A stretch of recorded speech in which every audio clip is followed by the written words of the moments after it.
सबका जय मसीह की। प्रिय साथियों, आइए हम परमेश्वर के वचन को पढ़ेंगे और ध्यान से प्रियो सुने।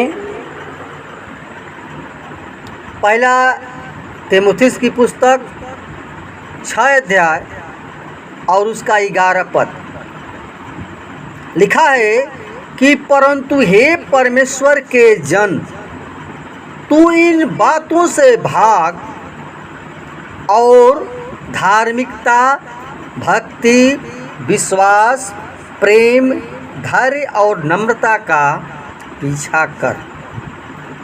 प्रियो,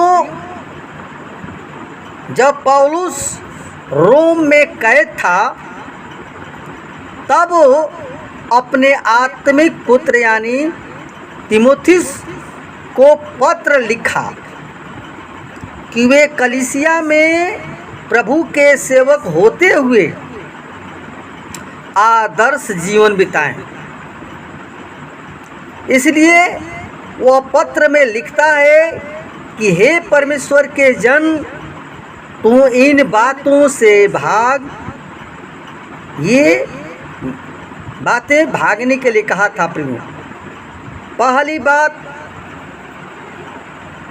झूठी शिक्षा के विरुद्ध कहता है तीमुथियुस को कि झूठी शिक्षा के विरुद्ध चेतावनी दे, क्योंकि वह मसीही शिक्षा के अनुसार नहीं था बल्कि सांसारिक ज्ञान के अनुसार था।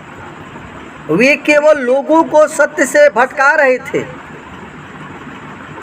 और दूसरी बात प्रियो, बताया कि सांसारिक और व्यर्थ बकवाद से वो दूर रहें, क्योंकि इससे लोग अभक्ति में और भी बढ़ते जाएंगे।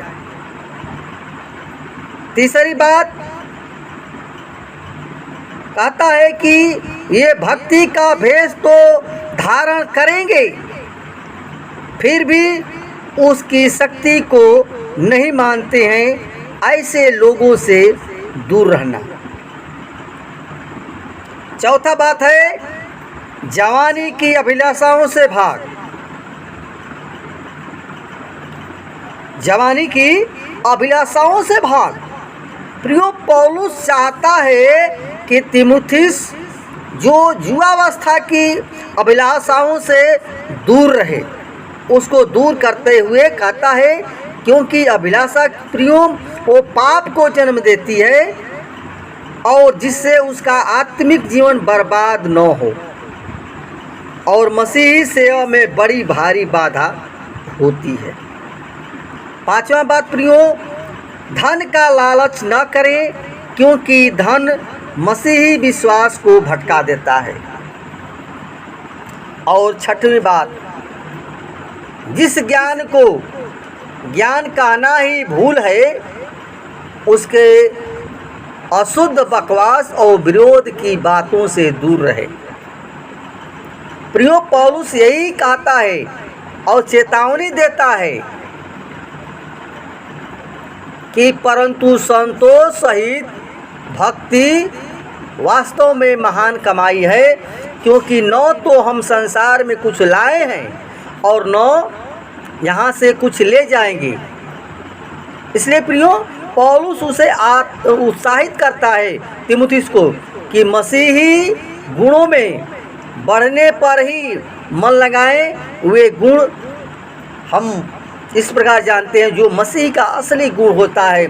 इन चीज़ों से पौलुस कहता है कि भाग, लेकिन कहता है पीछा करने के लिए किस चीज़ का कहता है? पहला, धार्मिकता का। प्रियो, यहाँ पर भक्ति से तात्पर्य है उपासना यानी आराधना करना। और पौलुस चाहता है कि तीमुथियुस सच्चे मन से प्रभु के द्वारा पिता परमेश्वर की आराधना करने में लगा रहे। और जैसा कि वह कहता है, हे भाइयों, मैं परमेश्वर की दया का स्मरण दिलाकर तुमसे आग्रह करता हूँ कि तुम अपने शरीर को जीवित, पवित्र और ग्रहण योग्य बलिदान करके और परमेश्वर को समर्पित कर दो, यही तुम्हारी आत्मिक आराधना है। प्रियो रोमियो 12 का 1 पद में लिखा है। इसलिए और ये भक्ति है। और तीसरा है विश्वास।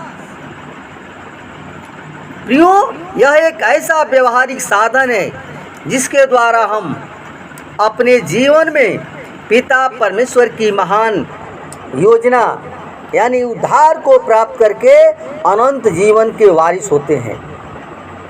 और प्रियो, विश्वास का अर्थ यही होता है कि प्रभु यीशु के क्रूस पर बहाए गए लहू में हमारे सारे पाप क्षमा हुए हैं, क्योंकि यीशु मसीह हमें अपना अनंत जीवन देने के लिए वो तीसरे दिन मुर्दों में से जी उठा और प्रचार का सेवकाई के लिए विश्वास अति आवश्यक है। प्रियो, और यदि प्रचारक स्वयं विश्वास में कच्चा होगा तो कैसे दूसरों को प्रभु यीशु पर विश्वास करने के लिए कह पाएगा। अतः पहले प्रियो, स्वयं विश्वास में दृढ़ होना चाहिए। और इफिसियों की पुस्तक 3:17 में लिखा है कि और विश्वास के द्वारा मसीह तुम्हारे हृदय में निवास करे। चौथा है प्रियो, प्रेम। पौलुस तीमुथियुस को प्रेम का पीछा करने के लिए कहता है और उस प्रेम को थामे रहने के लिए कहता है कि उस प्रेम को थामे रहो जिस प्रेम को यीशु मसीह के द्वारा इस संसार में प्रकट किया गया। और परमेश्वर अपने प्रेम को हमारे प्रति इस प्रकार प्रदर्शित करता है कि जब हम पापी ही थे तो मसीह हमारे लिए मरा और हमें परमेश्वर के प्रेम में बने रहना चाहिए। इसलिए प्रियो, 5वीं बात है धैर्य और नम्रता। अंतिम है, ये दोनों एक ही गुण यानी पवित्र आत्मा के फल हैं। जो लोग पवित्र आत्मा के द्वारा चलाए जाते हैं या चलते हैं वे ही उसके जन हैं। क्योंकि प्रियो, पेड़ जो है फलों से ही पहचाना जाता है। और मसीही सेवक के जीवन में धैर्य नम्रता को देखकर स्वर्गीय पिता की महिमा हम कर सकते हैं। क्योंकि मसीही सेवा में दुख पीड़ा संकट का सामना करना पड़ता है। अतः प्रियो, अपने धैर्य को संयम और नम्रता का जीवन बिताएं और पीछा करें। यही मेन पौलुस का कहना है कि तुम झूठे संसार से, झूठी बातों से तू भाग और भक्ति, प्रेम, धार्मिकता, विश्वास, धैर्य, प्रेम का पीछा कर। प्रियो, यही हमारा जीवन है। यही हमको, जब तक प्रभु यीशु मसीह पर विश्वास करते हैं तो हम परमेश्वर के उस वचन को थामे रहें। धन्यवाद। वचन के द्वारा परमेश्वर को आशीर्वाद करें। आमीन।